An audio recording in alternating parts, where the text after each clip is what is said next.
We're jumping straight into energy fuels today. Everyone is watching the price action, but the real story is they're ramping U.S. mines and aggressive investments in rare earth processing. Exactly. You're tuned into the Easy Money Show, where we make sense of the market's biggest moves. I'm glad you're with us. And before we get going, make sure you subscribe and hit the like button.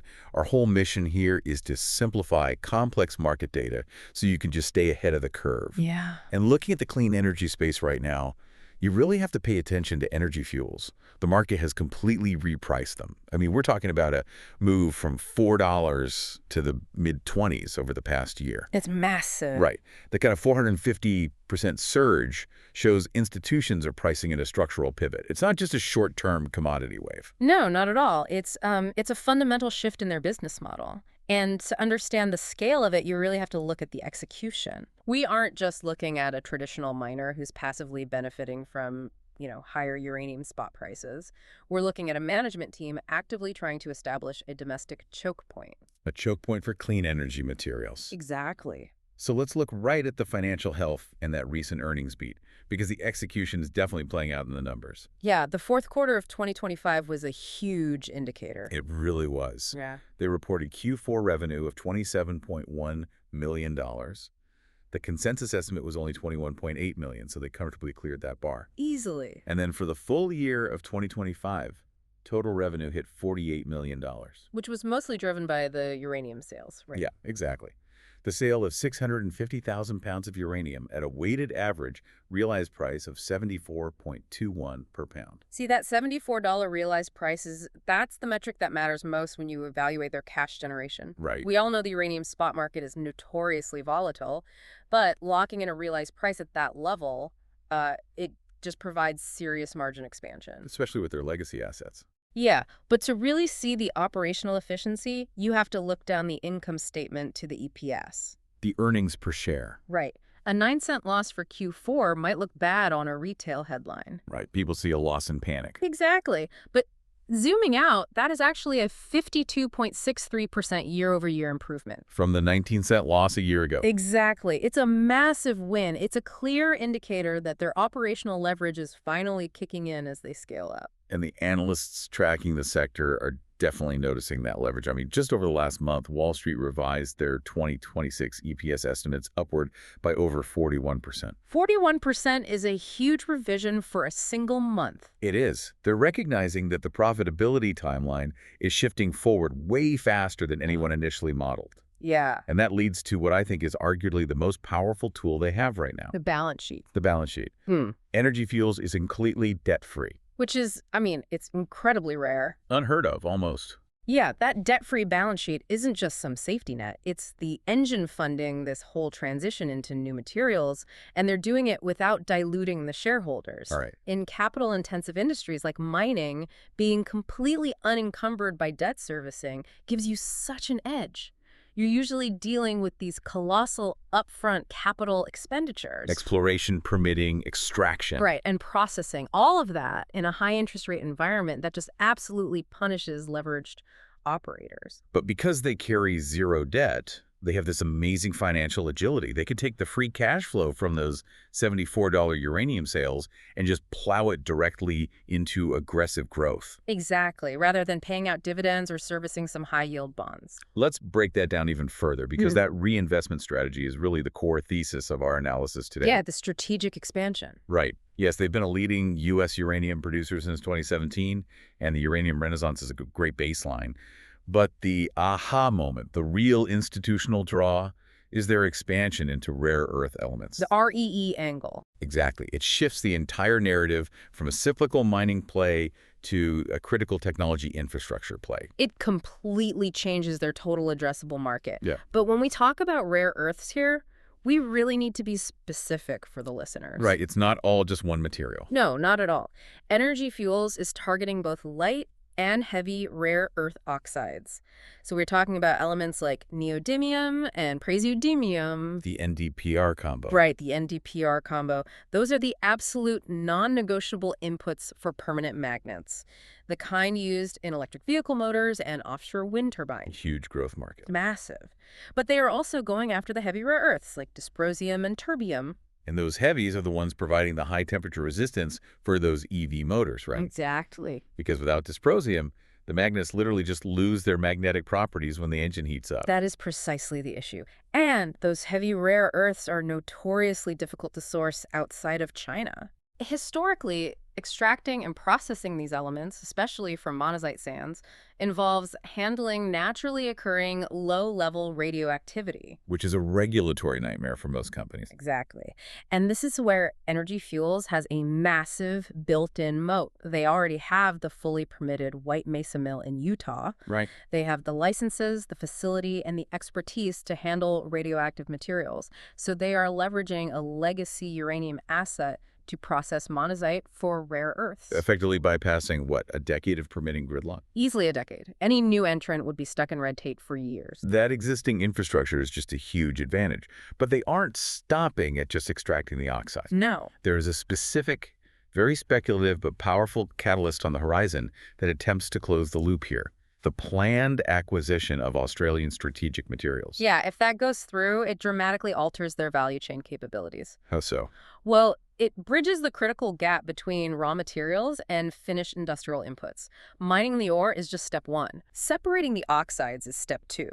But automotive executives and defense contractors, they don't buy oxides. They buy metals and alloys. Exactly. And Australian Strategic Materials has the metallization technology.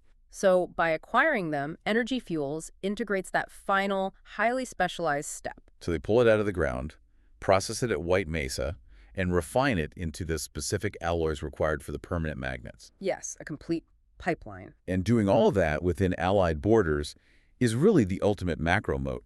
When you look at pure-play uranium peers, like Cameco, for instance, you see fantastic operations. Very well managed. Absolutely. But Energy Fuels is building a vertically integrated, U.S.-centric supply chain that directly caters to the national security demands we're seeing right now. And that domestic moat protects them against foreign reliance. As global trade tensions escalate, the vulnerability of offshore supply chains is a board-level issue everywhere. Oh, for sure. Whether it's an EV manufacturer in Detroit or a defense contractor building guidance systems, they are factoring in geopolitical risk premiums. They need a secure supply chain that isn't subject to overseas export quotas. Or sudden trade embargoes. Exactly. Energy Fuels is positioning itself to be the primary domestic off-taker for that exact demand, and they will outpace peers who don't have that end-to-end control. And the market is clearly digesting this broader vision. I mean, we marvel at the stock chart. Yeah, the price action has been wild. Shares exploded from around $4 to the low 20s over the past year. They even peaked near 27.72. The professional outlook aligns pretty heavily with that momentum, too. Analyst price targets are clustering right around that $27 mark. Yeah, I've seen them ranging from $15.50 in the conservative end all the way up to $34. Right. And firms like H.C. Wainwright recently raised their price targets, and those upward revisions are directly anchored to the company's strong production guidance for 2026. So the models are pricing in a high-growth, high-margin future backed by zero debt and a massive macro tailwind. It's incredibly compelling. It is. But our job is to examine the entire structural picture, so we need to look at where this thesis gets tested. Looking at the flip side, we have to talk about the transition risks and the near-term volatility. Right. Because the confusing market reaction to this recent earnings print highlights exactly how unforgiving this sector can be. Yeah, that post-earnings price action left a lot of retail traders completely baffled. They delivered the $27.1 million in revenue. They beat the estimates. Easily. The EPS showed massive year-over-year improvement. But then, despite beating those revenue estimates, the stock actually fell nearly 3% down to 22.17. Yeah. And broader market sentiment on the news remained completely neutral. It felt like a non-event for what was really a great quarter. It's frustrating to watch, but this is a textbook case of multiple compression. Explain that for the listeners. Sure. When a stock goes on a historic 450% run, the valuation multiple gets incredibly stretched. The market begins to price in absolute perfection. Right. The expectations are just sky high. Exactly. So when the company reports earnings, even if the raw numbers are a clear beat against conservative estimates, it often doesn't vastly exceed the much higher whisper numbers that institutions are actually modeling behind closed doors. So the stock was priced for absolute perfection. Exactly. So merely delivering a solid beat wasn't enough to sustain that premium multiple, and the valuation compressed to a more realistic level. Which means even great news triggers short-term pullbacks as early investors take profits. Precisely. It gives the funds that bought in at $4 or $5 a liquidity event to de-risk and trim their allocations. That profit-taking creates technical selling pressure. Right. But aside from those market mechanics, there was a glaring metric in the Q4 report that we have to bring up. A revenue dip. Yeah. Q4 2025 revenue was actually down 32% year over year. Which sounds alarming on the surface. It does, but the context here is crucial. This was strictly due to lower sales volumes in that specific quarter. Right, it's a great reminder of how lumpy uranium contracting is. You don't just ship a steady stream of boxes every Tuesday. No, you load massive freighters a few times a year. Exactly.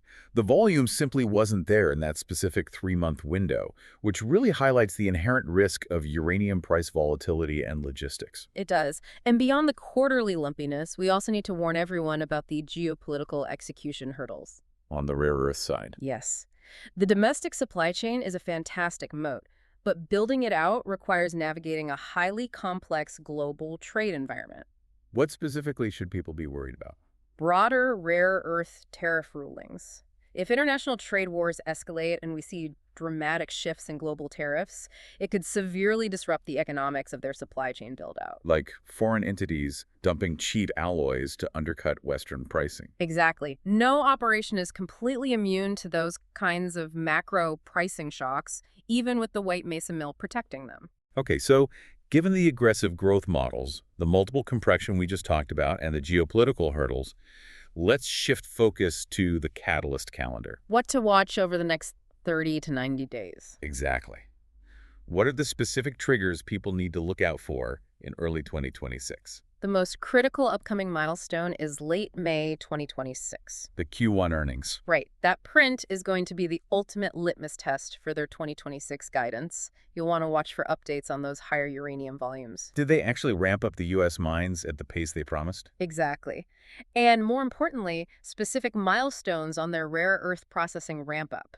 We need concrete updates proving the integration is on schedule. And zooming out to the macro trends, you should really be keeping an eye on industry conferences and clean energy policies. Definitely. Those policies are currently driving a massive sector rotation into raw materials.